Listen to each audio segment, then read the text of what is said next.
DP Shastri ji, आपसे यहाँ पर जानना चाहूंगी बुद्ध पूर्णिमा के बारे में। जैसे मेरी सहयोगी नीतू ने यहाँ पर बताया किस तरीके से वहां पर पूरा मंदिर में कार्यक्रम चल रहा है, लेकिन ग्रह नक्षत्रों की यहाँ पर बात करना चाहूंगी, क्योंकि कहा जा रहा है कि 130 साल बाद ऐसा सहयोग पड़ रहा है कि बुद्ध पूर्णिमा के दिन ही चंद्र ग्रहण भी होने जा रहा है। तो क्या ग्रह नक्षत्रों की चाल यहाँ पर होने वाली है? देखिए, सबसे बड़ा जो योग बनता है, आज पूर्णिमा तिथि पूर्णा तिथि के रूप में पूरी जाती है। जो पूर्णिमा होती है उसको ज्योतिष में पूर्णा तिथि बताया गया है। दूसरी चीज ये है कि स्वाति नक्षत्र का और विशाखा में, स्वाति में इसका शुरुआत है और विशाखा गुरु के नक्षत्र में ये जो योग है, अन्यथा जो बना हुआ है कालखंड के हिसाब से, ज्योतिष के हिसाब से ग्रहण, वो पश्चिमी कंट्री के लिए ठीक नहीं है। खास करके रसिया, तुला राशि और मेष राशि की कंट्री या लोग के लिए ठीक नहीं है। यहाँ क्या ठीक है वो चीज थोड़ा हम आपको बता देना चाहते हैं। आज पूर्णिमा के दिन में महात्मा बुद्ध जो हुए, उनको ज्ञान क्षेत्र गया में मिला। गया जो जगह है बिहार प्रदेश में एक जगह है। फाल्गु नदी के तट पे देवताओं के, पितरों के पूजन किया जाता है। अन्यथा वहाँ बहुत बौद्धिस्ट कंट्री के लोग आकर के गया में दर्शन करते हैं महात्मा बुद्ध को। राजा सिद्धार्थी महात्मा बुद्ध बने थे, जो सत्य के खोज करते हुए शांति के प्रतीक में, शांति के दूत बन के पूरे विश्व में जनमानस में उन्होंने यात्रा की। उनको भगवान विष्णु का एक अंश अवतार बताया गया है।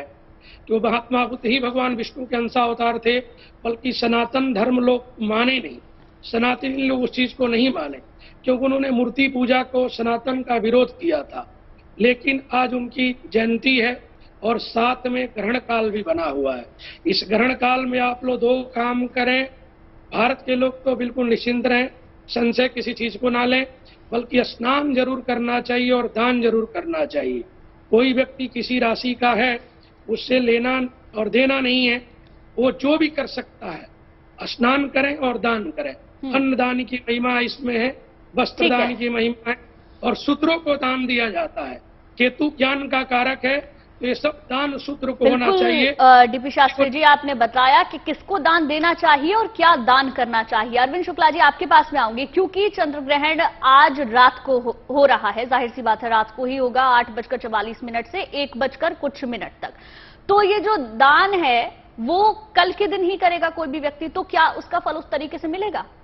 देखिए, ऐसा है गुंजन जी, दान जो चीज है, तो दान के विषय में कहते हैं कि दाने न सदृशम पवित्र में विद्यते। दान के समान कोई पवित्र चीज नहीं है। मतलब जब व्यक्ति दान देता है तो उसके जीवन में वो पवित्रता आती है और इतना उच्चस्त उसको पुण्य फल प्राप्त होता है कि जिसकी कोई महिमा नहीं है, जिसका कोई शब्दों से व्याख्यान नहीं किया जा सकता।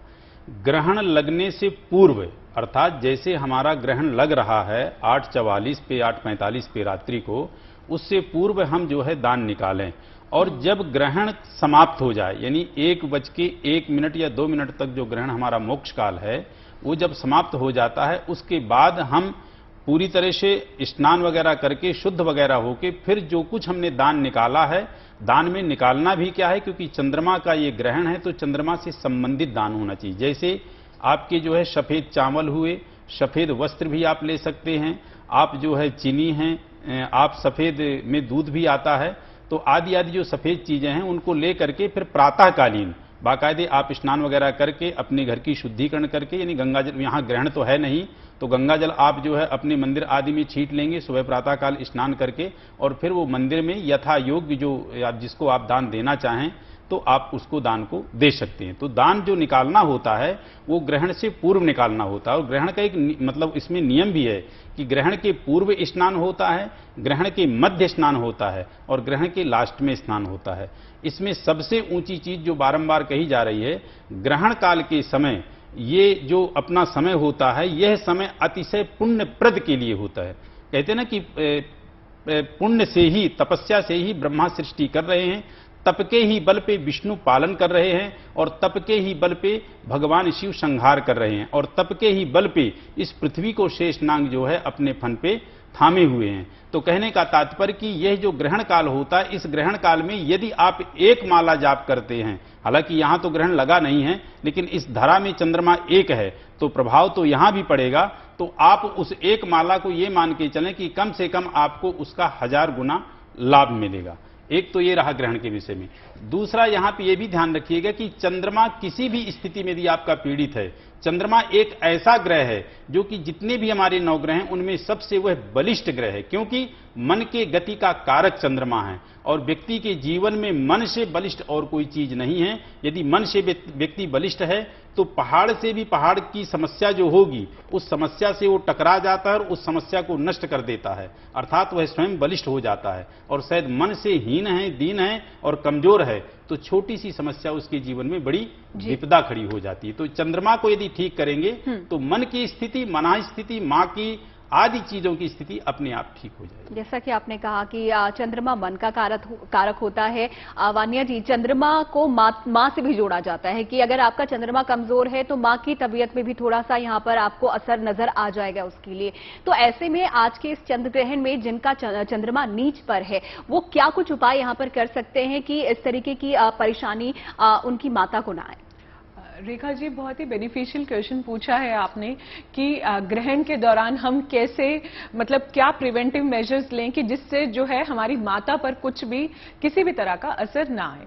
सबसे पहले आप जाप का, जैसे मैंने पहले भी बताया कि आप जाप कर सकते हैं, आप अपनी माता के लिए भी जाप कर सकते हैं। अगर वो खुद कर सकती हैं तो बहुत अच्छा है, अगर वो नहीं कर सकती हैं तो आप उनके लिए बैठ के उनके पास जाप जरूर करें। इसके अलावा आप महामृत्युंजय मंत्र अगर कर सकती हैं आपकी मदर तो अच्छा है, नहीं कर सकती तो वहां पर आप YouTube पे या किसी भी वाया म्यूजिक आप महामृत्युंजय मंत्र को जो है वहां पर चला सकते हैं, क्योंकि महामृत्युंजय मंत्र की जो उस मंत्र की वाइब्रेशन होती है, जो उस मंत्र की ऑरा होता है, वो अपने आप में ही एक बहुत ज्यादा पावरफुल ऑरा है। एक बहुत इंपॉर्टेंट बात मैं बताना चाहूंगी कि ये नेचुरली आप सबको पता है, लेकिन जब कोई दोबारा हम किसी चीज को बोलते हैं, जब भी हम लाइफ में ना फिजिकली कितने भी स्ट्रांग होते हैं, लेकिन अगर हम मेंटली स्ट्रांग नहीं होते हैं तो हमारी बहुत सारी चीजें लाइफ में सक्सेस को अचीव नहीं कर पाती हैं। लेकिन अगर हम मेंटली स्ट्रांग होते हैं, हमारी विल पावर बहुत स्ट्रांग होती है, no matter whatever life throws at you, और आप फिजिकली स्ट्रांग नहीं भी हैं लेकिन हम अपनी विल पावर से जीवन में बहुत बड़ी से बड़ी ऊंचाइयों को छू जाते हैं, बहुत बड़े से बड़े गोल्स को अचीव कर लेते हैं। तो हमारे मन का जो कारक है, हमारे मन का, हमारी विल पावर को स्ट्रांग रखना जीवन में बहुत ज्यादा जरूरी है।